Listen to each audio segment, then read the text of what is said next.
Now I request Dr. Uday Salunke to reflect his thoughts on the topic of today. Thanks. I'll touch based on largely with respect to education. And I'm glad, in fact, Dr. Mashilkar has started with blending Goddess Saraswati and with the Goddess Lakshmi. Because in India, normally we see probably Goddess Saraswati is there, but Lakshmi probably far, far off still. But I'm sure that day is not far off. And probably I think there will be change in the climatic conditions in India, in environment point, education point of view. I must mention here, I think we should take a stock of as the old economy and where we are heading to as a creative economy. Again, Dr. Mashilkar and others have very staunchly pinpointed that the innovation is here to rule. And really, if we take a stock of what is an old is typically stability and consolidation, and heading towards today's world, which is in creative economy or knowledge economy, is more with speed and imagination and disruptive innovation. From case studies, we are moving to scenario planning. From enforce order, we are moving to thrive in chaos as well as ambiguity. From tangible assets, we are heading to innovation, which rules.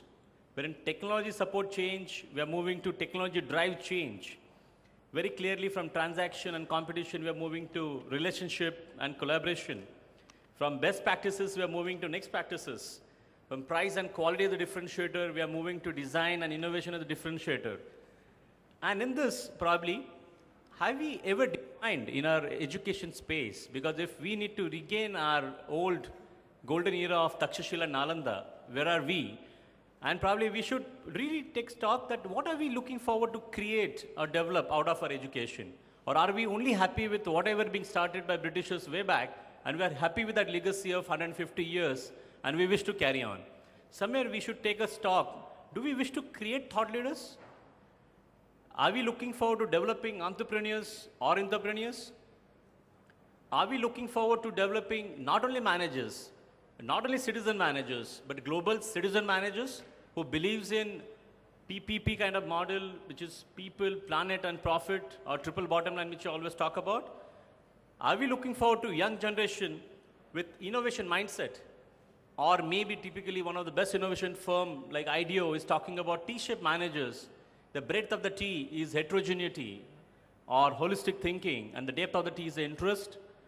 As well as, are we trying to nurture a young mindset, not only with the business of business, but with the business of happiness? What is that probably which we are really looking forward to? And if you really take a stock, certain points which are emerging after deliberations with the industry and other stakeholders in the ecosystem of education, and which are the new age opportunities which you can really say, which is clearly heading towards learn, towards unlearn, and even relearn. I'm sure Alvin Toffler always said that in the 21st century, illiterate in the 21st century, not those who cannot read and write, but somebody who cannot learn, unlearn, and relearn. It's a fact of the life. Somewhere we need to really look at the very recent research of Harvard Business School professors did, Shrikant Datta, David Garvin, and Peter Cullen.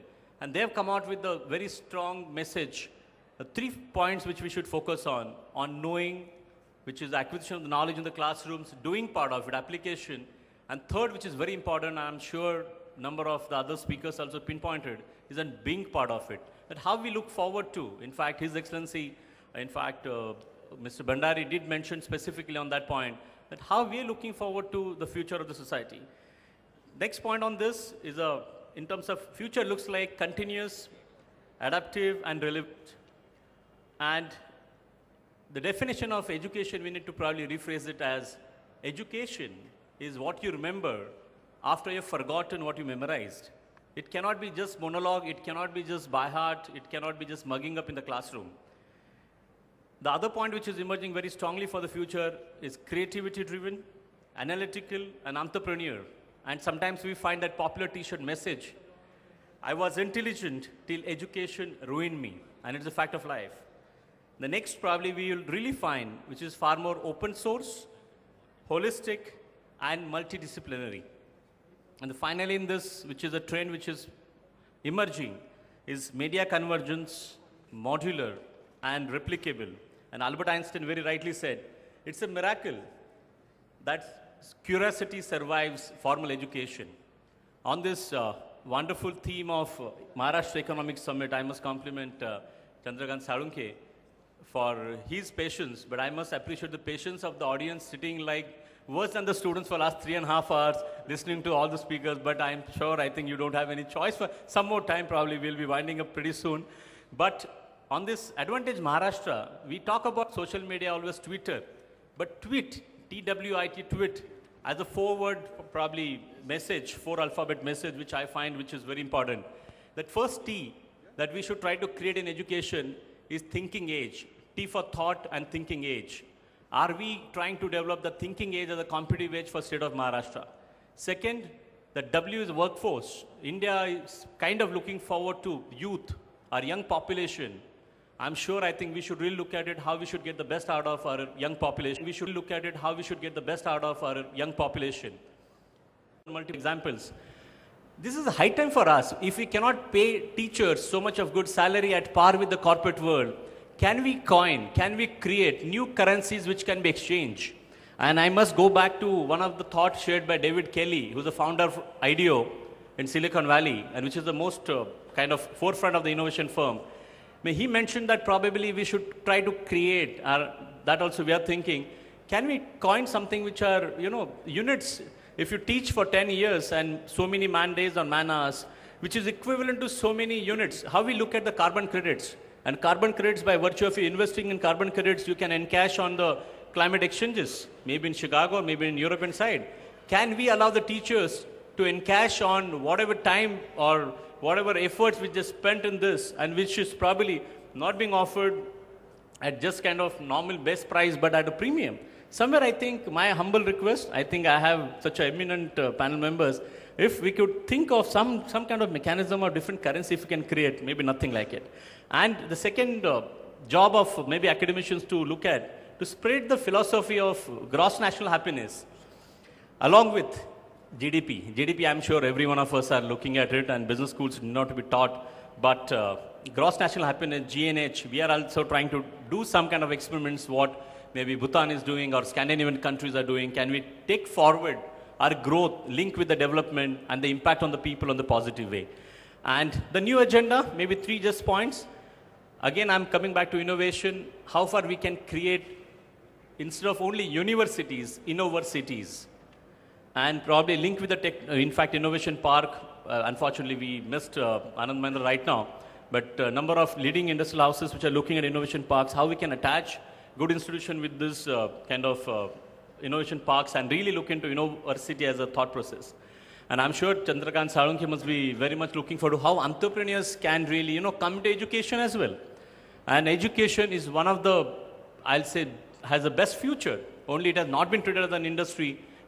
Probably education is still controlled, still regulated, worse than probably prior to 91 era of industry. Somewhere I think at whatever way possible, we need to bring about that revolution in education. And even to create support for, as a build, transfer and support kind of system, BTS model kind of thought process for entrepreneurs. In fact, I'm just going to request my fellow panelists, as well as with the very learned audience here. First point, can we develop something as each one teach one? If the industry leaders can take over at least one institution or adopt one institution, not just as a CSR, but which is binding on them as a part of the company law. See, I'm sure industry has leveraged quite a bit. Industry has been benefited, but the 2% of CS probably education says is not good enough. Probably we have few of the IIMs in the country. 4,000 business schools, we may have 10 IIMs. But is that enough for this country at the first place? Somewhere to go for, and I'm again, Dr. Mashelkar sir, with your permission of your philosophy of your expansion, inclusion and excellence, I'm really looking forward to that scalability point of view. Can we push the industry leaders to go for each one, teach one? And the second, can our B schools be taught to move from MBA, which is known to everyone, to MBC, the Masters of Business Creation, and from Masters of Business Creation to Master of Social Business, because I'm sure the world like India must move towards the social business, to that MBA thought process, and making teachers to learn like a leader, and maybe taking it forward to creative leadership. And I'm sure somewhere, whatever best way we can learn from all of you and even from the audience would be great pleasure. Thank you very much, sir. I think that is a great passion coming from you, Mr. Uday Salunke, in the subject that you have great faith on. We all believe that education is fundamental, but I've got a very simple and very interesting question for you, which I will raise subsequently. It's time to now